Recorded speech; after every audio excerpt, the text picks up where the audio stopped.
नमस्कार and I welcome yours to Manoj Singh. Now world war second, आज तक की दुनिया की सबसे खतरनाक वॉर ह्यूमन हिस्ट्री की यहाँ पर आपके सामने है। हम बात कर रहे हैं वर्ल्ड वॉर सेकंड की, जिसमें इस वॉर ने किसी भी सिटी को नहीं छोड़ा, चाहे वो जर्मनी हो चाहे वो बर्लिन हो। यहाँ पर आप फोटो देख सकते हैं, जैसे ये आदमी मरा है ना, ये कहीं ना कहीं का एक सोल्जर होगा। और उसके अलावा ये फोटो देख सकते हैं आप, कैसे ये सोल्जर उदास बैठा है, इसके पास बम भी है यहाँ पर। और उसके अलावा ये फोटो देखिए आप, जो ये आदमी दिख रहा है आप, हिटलर है ये। इसी के वजह से वर्ल्ड वॉर सेकंड का आरंभ होना माना जाता है।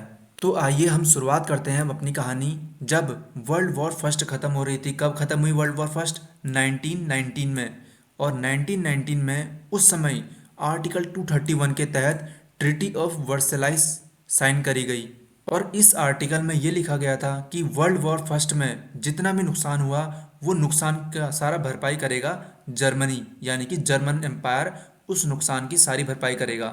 और इसमें कहा गया है कि वॉर किसी भी देश के बीच में हुई हो, लेकिन गलती सिर्फ जर्मनी की ही है। जिसमें फ्रांस और ब्रिटेन तो ये चाहते थे कि सिर्फ जर्मनी ही इतनी बड़ी यानी कि हैवी कॉस्ट को पे करेगा अकेले, और वो सारा पैसा रिकवर करना चाहते थे सिर्फ जर्मनी से ही। कौन? ब्रिटेन और फ्रांस। और जर्मनी को टोटल $33 बिलियन सभी कंट्रीज को देने थे। लेकिन आज के समय अगर ये अमाउंट देखें तो ये होता है लगभग $270 बिलियन, जो कि अपने आप में बिलीव करने लायक तो है ही नहीं। जर्मनी ने लास्ट पेमेंट की थी 2010 में, और इसको करने में लगभग 100 साल का वक्त लग गया, सोचिए आप। लेकिन जर्मनी ने जो 2010 में पेमेंट करी थी, यानी कि $33 बिलियन, जो उस समय होते हैं $270 बिलियन के करीब, ये पेमेंट का सारा पैसा आया कहाँ से? आया जर्मनी की जनता से, जर्मनी की जनता से लिए हुए टैक्स से। और सन 1921 में जो फर्स्ट पेमेंट की गई थी जर्मनी द्वारा सभी देशों को, उसके बाद यहाँ पर आ गई हाइपर इन्फ्लेशन। यहाँ पर है ना, देखिए आप, हाइपर इन्फ्लेशन इतनी खतरनाक आ गई कि जर्मनी में उस समय जो एक ब्रेड का टुकड़ा हुआ करता था ना, सन 1922 में, वो था 160 रुपये का। और बाद में 1923 में ये कॉस्ट हो गई लगभग $200 बिलियन। यहाँ पर देख रहे हैं आप, $200 बिलियन ये कॉस्ट हो गई एक ब्रेड की, समझ रहे हैं आप। फिर नवंबर 1923 में आकर $1 जो हो गया ना, वो हो गया 4.2 ट्रिलियन जर्मन मार्क्स को क्रॉस कर गया। लेकिन उसके बाद भी जर्मनी ने जो करेंसी है वो अपनी निकाली यहाँ पर। उसके बाद जर्मनी ने कौन सी करेंसी निकाली? ये देखो, 50,000 मार्क्स की 1923 में, ये 5 lakh marks, 5 million marks coin, ठीक है। उसके बाद 50 लाख, उसके बाद 5 करोड़, 50 करोड़, 5 बिलियन, ठीक है, फिर 50 बिलियन, उसके बाद 500 बिलियन, ये सब निकाले इन्होंने 1923 में ही। उसके बाद 5 ट्रिलियन, फिर 50 ट्रिलियन। देख रहे हैं आप, 50 ट्रिलियन तक की करेंसी इन्होंने निकाल दी। कब? सन 1923 में, क्योंकि उस समय हाइपर इन्फ्लेशन आ गई थी। यहाँ पर लिखा है ना, हाइपर इन्फ्लेशन, जर्मनी में वो भी। फिर उसके बाद एंट्री होती है एडोल्फ हिटलर की। ऐसा चेहरा जिसका नाम आज तक सभी बच्चों ने सुना होगा, चाहे वो कॉपी हो, किताब हो, या फिर उसकी फ़ोटो ही क्यों ना हो, सभी ने इसकी फ़ोटो भी देखी होगी कि ये कैसा दिखता है। असल में एडोल्फ हिटलर का जन्म 20 अप्रैल 1889 को हुआ, और ये एक ऑस्ट्रियन बॉर्न जर्मन पॉलिटिशियन था, जो कि डिक्टेटर बना नाजी जर्मनी का। कब से? 1933 से लेकर 1945 तक, क्योंकि 1945 में इसने सुसाइड कर लिया था। असल में हिटलर का जन्म ऑस्ट्रिया हंगरी के बीच हुआ था, और ये रहता कहाँ था? वियना में, 1900 तक। उसके बाद ये जर्मनी शिफ्ट हुआ 1913 में, और इसने जर्मनी आर्मी के लिए, यानी कि जर्मन आर्मी के लिए वर्ल्ड वॉर सेकंड में अच्छा खासा युद्ध लड़ा, और इसे उस समय आयरन क्रॉस से भी सम्मानित किया गया था जर्मन सरकार द्वारा, यानी कि जर्मन आर्मी द्वारा। इसने 1919 में, जब वर्ल्ड वॉर फर्स्ट ख़त्म हो रही थी, इसने जर्मन वर्कर पार्टी ज्वाइन कर ली। उसके बाद इसने 1921 में लीडर अपॉइंट कर दिया गया था नाजी जर्मनी का। 1923 में, जब उस समय फेमाइन आया था, लोग भुखमरी से मर रहे थे, इसने एक ऐसा काम किया उस समय जिससे पूरी दुनिया हिल गई। इसने अटेम्प्ट किया कू, यानी कि गवर्नमेंट जो पावर थी ना उसको ही हटाने की कोशिश करी। कहाँ? मुनीच में। लेकिन ये फेल हो गया और उस समय इसे 5 साल की सज़ा हुई। और जब ये छूटा, कब छूटा ये? 1924 में। जब 1924 में छूटा उस समय इसने छूटते ही पॉपुलैरिटी गेन कर ली और इसने सारा ब्लेम लगाया उस समय किस पर? इन ज्यूस पर। इसका कहना यह था कि इन ज्यूस के वजह से ही हमारी जो जर्मन है, हमारी जो जर्मन पार्टी है, ये सब खतरे में है आज और इन ज्यूस को ही हमें मारना चाहिए। असल में हुआ भी यही। इसने 6 मिलियन ज्यूस को मार दिया था। इस हिटलर ने जेनोसाइड किया था 6 मिलियन ज्यूस का उस समय, जब वर्ल्ड वॉर सेकेंड स्टार्ट हुई। कब हुई? 1 सितंबर 1939 को। उसके बाद हुआ ये सब। इसके बाद वक्त आता है नवंबर 1932 का। नाजी जर्मनी के पास ज़्यादातर सीटें थी इलेक्शन में, लेकिन मेजॉरिटी उनकी नहीं थी। यानी कि दोनों पार्टी अभी बराबर में थी। जो फॉर्मर चांसलर थे फ्रेंच वॉन पेपन, और कंजर्वेटिव पार्टी के जो लीडर थे वो थे पॉल वॉन हिंडनबर्ग। उन्होंने हिटलर को अपॉइंट किया होता है और 30 जनवरी 1933 को हिटलर को वहाँ का नेता घोषित कर दिया जाता है। यानी कि हिटलर पर अब पूरी पावर आ चुकी थी और अब वो नाजी जर्मनी का डिक्टेटर हो चुका था। ठीक है, कब? 1933 में। After taking over full control of the country, उसने क्या करा कि जर्मन एम्पायर को बढ़ाना चालू कर दिया। यानी कि अपने जर्मन सपने को, यानी कि जर्मन एम्पायर होगा मेरा, पूरे इलाके में मेरा एम्पायर होगा, ऐसा उसने सोचा। और उसके बाद जब उसने ऐसा सोचा तो उसके मन में एक और ख्याल आया कि यहाँ पर सिर्फ आर्यन रेस के ही लोग होने चाहिए, यानी कि ज्यूस और मुस्लिम के लिए यहाँ कोई जगह नहीं है। और हुआ भी ऐसे ही। उसने भड़काऊ भाषण दिए ज्यूस के खिलाफ। पता नहीं उसके दिल में पहले से ही पता नहीं ऐसा क्या था। और 1935 में लोगों को ये पता लगता है, यानी कि पूरे दुनिया को ये पता लगता है कि जर्मनी के पास तो अपनी एयरफोर्स भी है। यहाँ तक कि जब ट्रीटी ऑफ वर्सलिस साइन की गई थी तो उसमें ये लिखा गया था कि जर्मन के पास अपनी सेना नहीं हो सकती। लेकिन 1935 में ये पता लगा कि इनके पास तो अपनी पूरी की पूरी एयरफोर्स है, जो कि वॉयलेशन है ट्रीटी ऑफ वर्सलाइस का। लेकिन फिर ब्रिटेन के लोगों ने ये कहा कि ऐसा कैसे हो सकता है कि किसी भी देश से हम इतना पैसा लें और वो अपनी एक मिलिट्री तक नहीं रख सके। तो फिर एक ट्रीटी साइन होती है 1935 में। ब्रिटेन साइन करता है एंग्लो जर्मन नेवल एग्रीमेंट, जिसमें ये लिखा रहता है कि वो अपनी फोर्स भी रख सकता है, अपनी नेवी भी रख सकता है और अपनी मिलिट्री को ग्रो कर सकता है। लेकिन इसके बाद फ्रांस जो है ना वो चौकन्ना हो जाता है, क्योंकि फ्रांस का बॉर्डर था जर्मनी से लगा हुआ, लगभग 450 किलोमीटर लंबा बॉर्डर, जो कि ईस्टर्न बॉर्डर था। उसका नाम था मैगिनोट लाइन। और साल 1938 में हिटलर जो अपनी मिलिट्री को फुल्ली प्रिपेयर्ड कर देता है। यानी कि साल 1938 में युद्ध जैसा माहौल बन जाता है, जैसे कि रसिया और यूक्रेन के बीच में बना था ना अभी, सेम वैसे ही। युद्ध स्टार्ट नहीं हुआ था लेकिन माहौल ऐसा हो जाता है कि अभी वॉर हो जाएगी। और फ्रांस का ये डर सच हो गया। सच ये हुआ कि जर्मनी की पहली नज़र पड़ी ऑस्ट्रिया पर। ऑस्ट्रिया वो देश जिसको जर्मनी सबसे पहले कब्जाना चाहता था। उसका अल्टीमेट गोल ये नहीं था कि उसको सिर्फ कब्जाए, बल्कि उसके सारे रिसोर्स को एक्वायर कर ले। उसका जो सारा पैसा है ना वो जर्मनी हड़पना चाहता था, जितना भी पैसा उससे बनता। लेकिन वो इसमें भी सिर्फ आर्यन लोगों को ही चाहता था। उसके बाद हिटलर ऑस्ट्रियन चांसलर से एक एग्रीमेंट साइन करवाता है। कब? 1938 में। उस एग्रीमेंट में ये होता है कि जो प्रो नाजी लोग हैं उनको ऑस्ट्रियन गवर्नमेंट में जगह मिल सके। और उसका एक एग्जाम्पल है डॉक्टर हंस फिशबॉग। उनको वहाँ का नया फॉरेन मिनिस्टर बना दिया जाता है। और उनके फॉरेन मिनिस्टर बनते ही ऑस्ट्रिया के वहाँ जितने भी जेल में नाजी बंद थे उन नाजियों को फ्री कर दिया जाता है। और एक ही मंथ के अंदर सिचुएशन आउट ऑफ कंट्रोल हो जाती है। जो ऑस्ट्रियन चांसलर थे वो अब लोगों से ये बोल रहे थे कि कृपया अपने आप को खुद ही देख ले। ऑस्ट्रियन चांसलर थोड़ा सोचता है, फिर उसके बाद वो इस नतीजे पर पहुंचता है कि क्यों ना अपने ही लोगों से वोट करा लिया जाए कि क्या हम इंडिपेंडेंट कंट्री बनना चाहते हैं या फिर इसी के साथ जर्मन के साथ जाना चाहते हैं। और ये वोट हुआ। इस वोट का नाम पड़ा नेशनल वोट। पूरी ऑस्ट्रिया में ये वोट हुए। उसके बाद हिटलर को ये खबर पता चलती है कि वहाँ नेशनल वोट कराए जा रहे हैं। वो अपनी पूरी मिलिट्री के साथ ऑस्ट्रिया की राजधानी वियना में एंटर करता है। लेकिन जो ऑस्ट्रियन चांसलर हैं वो कोई खून खराबा नहीं करना चाहते थे। और जर्मन ने भी ये बोल दिया कि यहाँ पर जो दंगे हो रहे हैं उन्हें संभालने के लिए हमारी आर्मी आ रखी है। इस वजह से लोगों ने भी ज़्यादा कोई रिस्पॉन्स करा नहीं। उसके अगले ही दिन ऑस्ट्रियन पार्लियामेंट को डिसॉल्व कर दिया जाता है। अब ऑस्ट्रियन एक इंडिपेंडेंट कंट्री नहीं रहता और बिना किसी खून खराबे के ये इन्वेजन रहता है सक्सेसफुल। ऑस्ट्रिया को अपने अंदर करने के बाद इस जर्मन की नज़र पड़ती है चेकोस्लोवाकिया पर, और चेकोस्लोवाकिया में एक रीजन है सुडेटन करके। वहाँ पर लगभग 30 लाख लोग जर्मन थे और हिटलर का कहना था कि ये लैंड हमको बिलोंग करता है क्योंकि यहाँ जर्मन लोग ज़्यादा हैं। और इस वक्त एंट्री होती है ब्रिटेन के प्राइम मिनिस्टर की, नेविले चैम्बरलेन।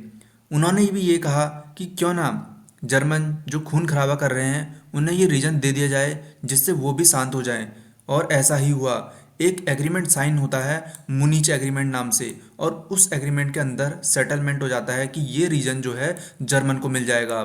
लेकिन इस एग्रीमेंट को सिर्फ एक साल भी नहीं बीता था कि मार्च 1939 में, यहाँ पर देख रहे हैं आप 14 मार्च 1939 को इस एग्रीमेंट को तोड़ दिया जाता है और उस पूरे जो स्लोवाकिया रीजन है ना उसको पूरा ही इन्वेट कर दिया जाता है जर्मन द्वारा। और ये पहली बार लोग देख रहे थे कि एक कंट्री कैसे दूसरी कंट्री को कितने आराम से कब्जाती है। जर्मन उस लड़ाई में आराम से जीत गए थे। और जब उसके बाद दंगे स्टार्ट हुए तो ये कंट्री दो भागों में टूट गया। एक था जर्मन टेरिटरी और दूसरा था नाजी क्लाइंट स्टेट। उसके बाद तीसरा नंबर आता है पोलैंड का, जिसको 1939 में 1 सितंबर 1939 को जर्मन कब्जाने की सोचते हैं। असल में जर्मनी के लगभग 1 मिलियन ट्रूप्स यानी कि लगभग 10 लाख ट्रूप्स जो है ना वो पोलैंड को रवाना होते हैं और वो नॉर्थ से भी हिस्सा कब्जाते हैं और साउथ से भी हिस्सा कब्जाने की सोचते हैं। तो उस समय जो यूके और फ्रांस थे वो इसको देख रहे थे बस। यूके और फ्रांस का कहना था कि हम एक एक करके इन कंट्री को इन्वेट होते हुए नहीं दे सकते, तो हमें भी कुछ करना होगा। तो इन्होंने क्या करा कि अल्टीमेटम दे दिया। किसने? ब्रिटेन और फ्रांस ने। किसको? जर्मनी को। लेकिन उस अल्टीमेटम को उसने ठुकरा दिया और पोलैंड पर कब्जा कर लिया। इसने वेस्टर्न पोलैंड पर सबसे पहले कब्जा करा और उसके बाद यूके जो है ना यानी कि ब्रिटेन ऑफिशियली कूद गया 3 सितंबर को इस लड़ाई में जर्मनी के साथ। और एक एक करके उसके बाद फ्रांस कूदा, ऑस्ट्रेलिया कूदा, न्यूजीलैंड कूदा, साउथ अफ्रीका कूदा, कनाडा कूदा। इन्होंने भी जर्मनी के खिलाफ एक वॉर शुरू कर दी। असल में इन सभी देशों ने वॉर तो डिक्लेयर कर दी थी जर्मनी के खिलाफ, लेकिन इन पर खुद इस पोलैंड को देने के लिए कोई हथियार नहीं थे। पोलैंड अभी भी घुड़सवारी में उनके साथ युद्ध लड़ रहा था। किसके साथ? जर्मन के साथ। लेकिन एक हफ्ता भी नहीं बीता था और जर्मनी ने इनको आराम से हरा दिया। किसको? पोलैंड को। 8 सितंबर 1939 को पोलैंड को जर्मनी द्वारा कैप्चर कर लिया गया। उसके बाद लेकिन ऐसा नहीं है कि पूरा का पूरा एरिया ही जर्मनी ने कब्जा लिया। आधा हिस्सा कब्जाया सोवियत यूनियन ने। इस साइड से जर्मनी आया, इस साइड से सोवियत यूनियन आया। ये जो सोवियत यूनियन था इसका कहना ये था कि रशियन रिवॉल्यूशन से पहले ये पोलैंड का इलाका पूरा इन्हीं का था। इसके बाद जो जर्मन है और एक साइड का जो इलाका वो सोवियत यूनियन ने लिया था, सोवियत यूनियन ये सोचता है कि अब जर्मन कब जाएगा फिनलैंड को। यानी कि फिनलैंड 1917 से पहले इस सोवियत यूनियन की टेरिटरी हुआ करता था और सोवियत यूनियन का सोचना ये था कि कहीं जर्मन इस फिनलैंड को ना कब्जा ले। तो सोवियत यूनियन ने इस फिनलैंड से ये बोला कि तुम हमारी टेरिटरी में शामिल हो जाओ, यानी कि तुम सोवियत यूनियन में मिल जाओ। लेकिन साफ सी बात है फिनलैंड ने मना कर दिया और उसके बाद सोवियत यूनियन ने फिनलैंड पर हमला कर दिया। लेकिन सोवियत यूनियन ज़्यादा ताकतवर था, उस वजह से सोवियत यूनियन मार्च 1940 में ये वॉर को जीत जाता है और एक ट्रीटी साइन होती है मॉस्को पीस ट्रीटी नाम से, जिसमें फिनलैंड का 11% भाग हो जाता है सोवियत यूनियन का और वो खुद इसको हैंड ओवर करता है सोवियत यूनियन को। लेकिन इसी बीच जो हिटलर था वो उस समय खाली था, तो उसकी नज़र पड़ती है कहाँ? डेनमार्क और नॉर्वे पर। कब? 9 अप्रैल को। और एक समय ऐसा आता है कि डेनमार्क और नॉर्वे के जो पीएम हैं वो वहाँ अपने देश को छोड़कर भाग जाते हैं और रहते हैं कहाँ? यूके में। अब यूके ये सोचता है कि हमारे आसपास के इतने सारे देश जो हैं उनको कब्जाया जा रहा है जर्मन द्वारा, कहीं अगला नंबर हमारा आ गया तो। ऐसा यूके सोचता है। और उस समय जो उनके प्रधानमंत्री थे नेविले, वो बहुत टेंशन में आते हैं और 10 मई 1940 को वो अपना इस्तीफा दे देते हैं एज अ प्राइम मिनिस्टर की कुर्सी से। लेकिन जब नए वाले इस्तीफा देते हैं उसके बाद एंट्री होती है वहाँ के दूसरे पीएम विंस्टन चर्चिल की।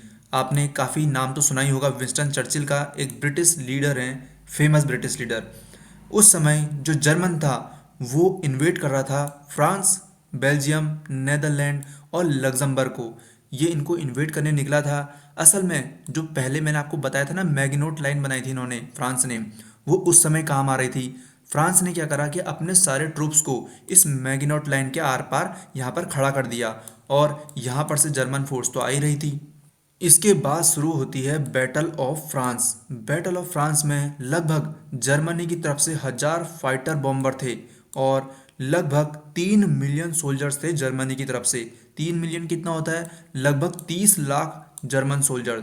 और जर्मन ट्रूप ने अपने जितने भी सोल्जर्स हैं उनको 3 ग्रुप में डिवाइड किया था। एक था ए, बी और सी। जो ग्रुप बी है उसको नेदरलैंड की तरफ से भेजा था और ग्रुप सी को मैगिनोट लाइन की तरफ से, और ग्रुप ए जो है मास्टर प्लान था। इसमें उन्होंने ग्रुप सी को डिस्ट्रैक्शन करा था, यानी कि ग्रुप सी डिस्ट्रैक्ट करेगा, सारे लोग वहाँ जाएंगे, सारे फ्रांस के ट्रूप वहाँ जाएंगे और जो ग्रुप ए है वो चुपचाप जाकर अंदर हमला बोल देगा।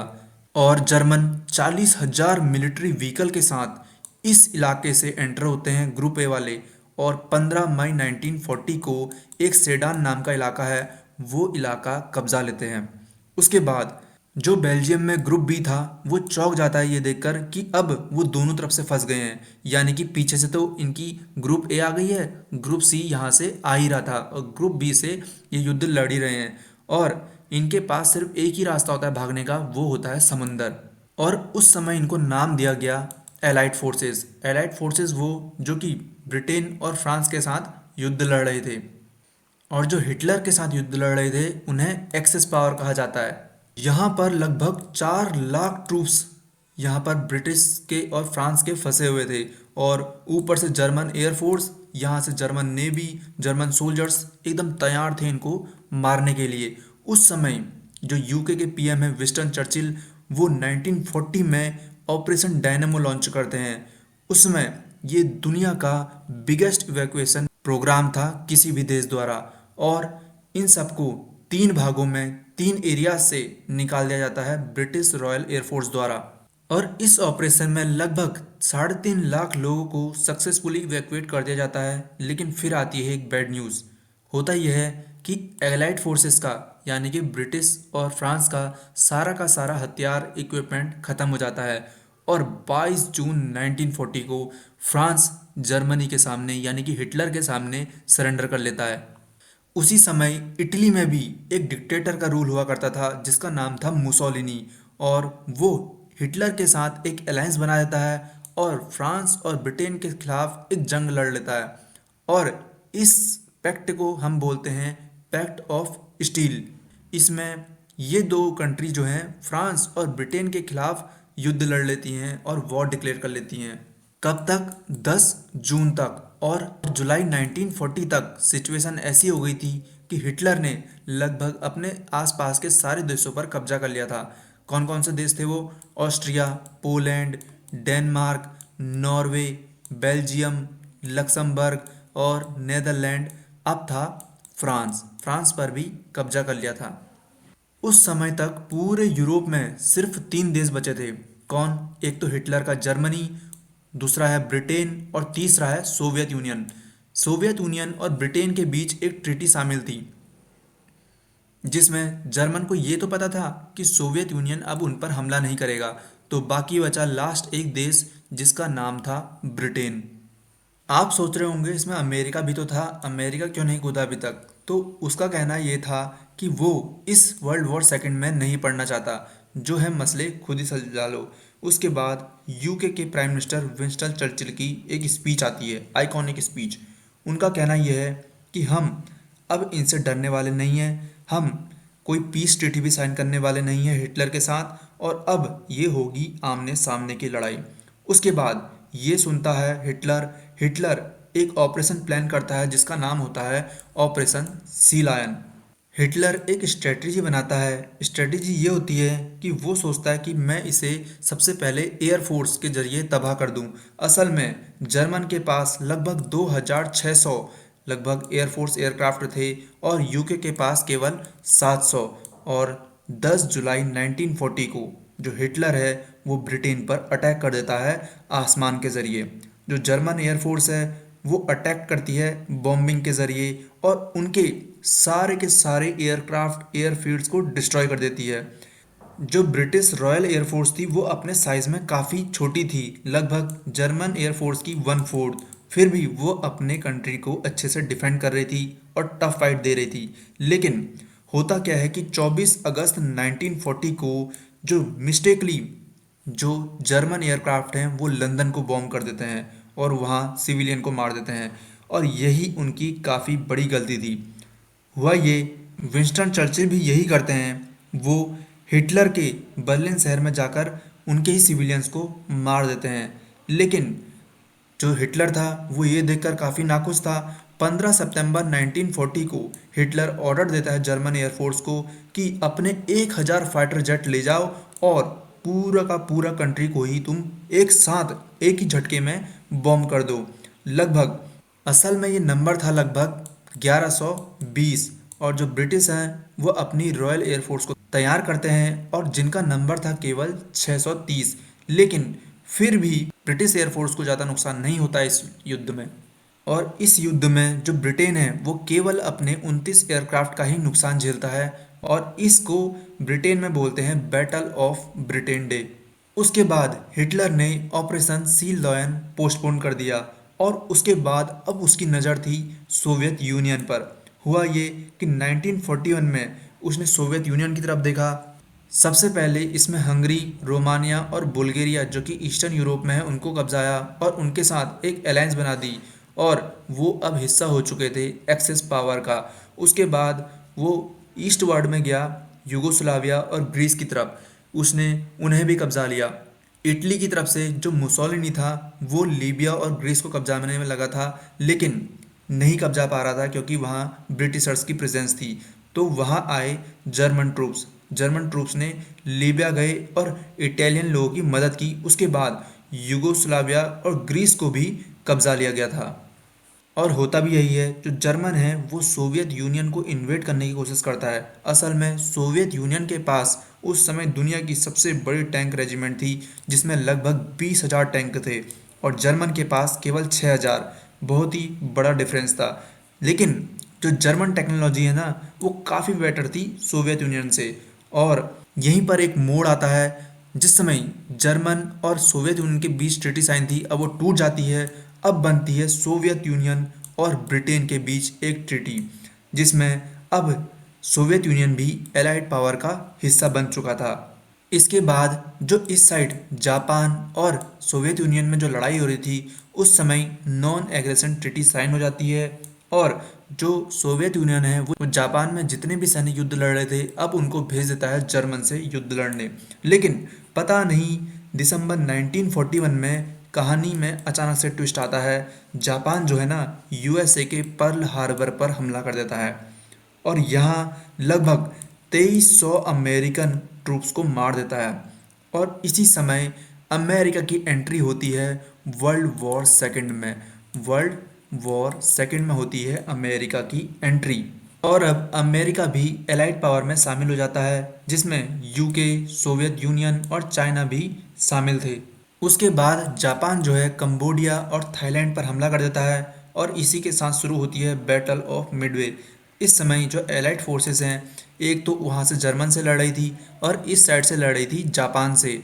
और अब जून 1942 को जो ब्रिटिश आर्मी है वो इस 1942 के वॉर यानी कि मिडवे वॉर को सक्सेसफुली एंड कर देती है क्योंकि उसमें जो एलाइड फोर्स हैं वो जीत चुके होते हैं। और दूसरी तरफ जो जर्मन थे उनको सोवियत यूनियन के सोल्जर्स ने उनकी राजधानी स्टेलिनग्राड में चारों तरफ से घेर लिया था और लगभग उस इलाके में 3 लाख जर्मन सोल्जर्स थे जिन्हें सराउंड कर लिया था सोवियत सोल्जर्स ने।